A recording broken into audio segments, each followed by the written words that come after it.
Good morning. First, I would like to thank you very much for inviting me back to my alma mater to accept the St. John DeMatha Medal. It is both a privilege and an honor to receive this medal.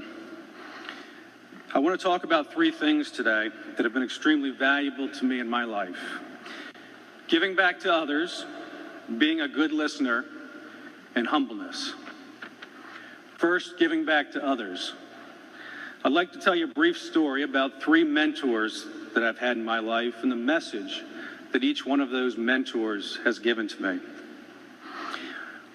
One very snowy day in 1978, I received a call from my parish pastor asking me if I could shovel the walk for an elderly woman that lived 5 or 6 blocks down the street from where we did. Not wanting to disappoint my parish pastor, I put on my boots, grabbed my shovel, and off I went. As I was shoveling the walk, the woman opened the door and came out on her porch to thank me. And she had a handful of cash in her hand. And on this particular day, I told her that the cash was not necessary. I was just glad that I could help her. When I was finished shoveling the walk, I began to make my way home. And I felt really good inside. And I felt good inside because that was the first time that I had knowingly done something for somebody without any expectation of getting anything in return. As I got closer to my home, I was reminded of what my parents taught me around the house all the time. They would say, "To whom much is given, much is expected."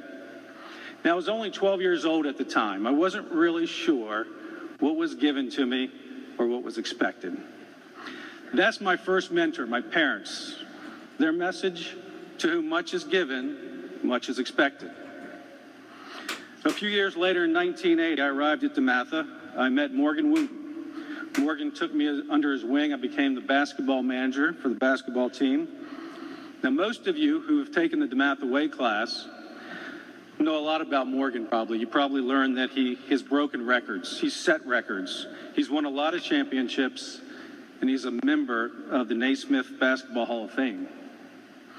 But let me tell you something you may not have heard in that class. What I learned from working hand in hand every day for years with Morgan Wooten is this: he's a far better teacher at the game of life than he ever was in the game of basketball. And I don't think anybody that played for him or has been around him for a period of time would dispute that fact. Morgan was always teaching us about the game of life, the bigger game, as he called it. In the winter of 1980, he huddled the team together, and in typical Morgan fashion, he waited for complete silence because he knew he had a message that he wanted to get across to the kids. Whether it was a message about basketball or a message about life, he wanted to make sure that you were listening. He looked up from his clipboard and he said, "Gentlemen, to whom much is given, much is expected." This was the second time that I've heard this in my life, and I began to think maybe it was important. In fact, hearing Morgan say it validated what I had learned from my parents for years. I heard that phrase 15 or 20 times before I left DeMatha. Mentor number 2, Morgan Wooten, his message, "To whom much is given, much is expected." After graduating from DeMatha, my goal was to find a job and work as I went through college. I found a job right down the street here in Blanesburg, Maryland, working for an electrical contractor in their accounting department. I became very good friends with the owner, Frank Gleason. We had a lot in common. He was Catholic, I was Catholic. We both went through 12 years of Catholic education. And one day he called me up into his office. He wanted to make a large donation to his parish at the time, which was St. Camillus. And we went through the details of the donation, and I stood up to leave, and I was almost out the door, and he said, "Rich, I want to tell you something." And he said, "To whom much is given, much is expected." That's the third time. Third mentor, Frank Gleason, and his message, "To whom much is given, much is expected." This kind of sealed the deal for me. I was 19 years old, and I had consistently heard these words from multiple people from whom I had a great deal of respect. From that day forward, I began to make a conscious effort to incorporate "from whom much is given, much is accepted" into my life. Three mentors who did not know each other providing me the same exact message. Coincidence? I don't think so. So what can you do to begin to give back to others? Where do you start? That brings me to my second point, which is being a good listener and observer. If we can't hear what others' needs are, we can't help them. We have to make a conscious effort to listen. This isn't easy for some people. A lot of people like to listen, but they like to listen to themselves talk instead of others. When I became a supervisor for the first time, and I was going to have people reporting to me, I received the single most important piece of advice that I've ever received in my life. And I want to share that with you today. The advice was this: people are fragile, and you never know what others are going through in life on any given day. Let me put this into context for the students. You have people sitting in front of you, behind you, to your left, to your right. You don't know what went on in their world just last night. They may have parents who are going through a divorce, and he may think he's the cause of that divorce. He may be very close to a grandparent that's ill. Maybe he's having trouble making friends at DeMatha. The fact that we don't know what people are going through on any particular day is the primary reason that we need to be good listeners. Being a good listener will make each of us mindful of the issues of those around us. Sometimes people just need a smile, maybe a head nod, or maybe a, "Hey, how's it going?" Once you've mastered being a good listener and you're ready to help others, there's one very simple question that you can ask them. How can I help you?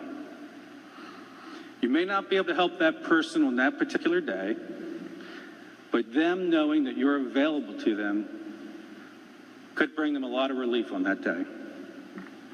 Try to work hard at being a good listener. While God has given every student here today many gifts, I want to single out two gifts. Each of you here today has the gift of time and the gift of talent. Do what you can to share these gifts with others. Later on in life, God will give you another gift. You're going to get a job, and that job will provide you with a paycheck. The Bible refers to that paycheck as your treasure. Now, during your life, you're going to go through stages. There are going to be times when you have more time. There are going to be times when you have more talent. And there'll be times when you have more treasure. Each of us has something to give, whether you realize it or not. It's important to listen to others' needs to figure out how you can use your gifts to help them the most. My third and final point this morning is humbleness. Once you've accomplished being a good listener and you've started giving back to others,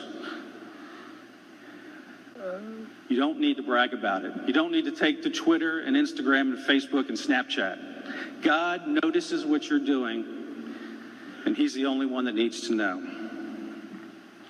In Luke's gospel, we are reminded that those who exalt themselves shall be humbled, and those who humble themselves shall be exalted. The 3 points we covered today: giving back to others, being a good listener, and humbleness. These 3 points support the first 3 pillars of DeMatha, which are faith, community, and service. If you can act on these 3 points we discussed this morning, you will be a step closer to reaching the goal of DeMatha Catholic High School, which is to make each one of you a faith-filled gentleman and scholar. For me, it started with a snow-covered sidewalk. Keep your eyes open for the snow-covered sidewalks that will present themselves in your lives. They are disguised opportunities for you to give back to others. Thank you very much for honoring me with the St. John DeMatha Medal. You always hold a very special place in my heart.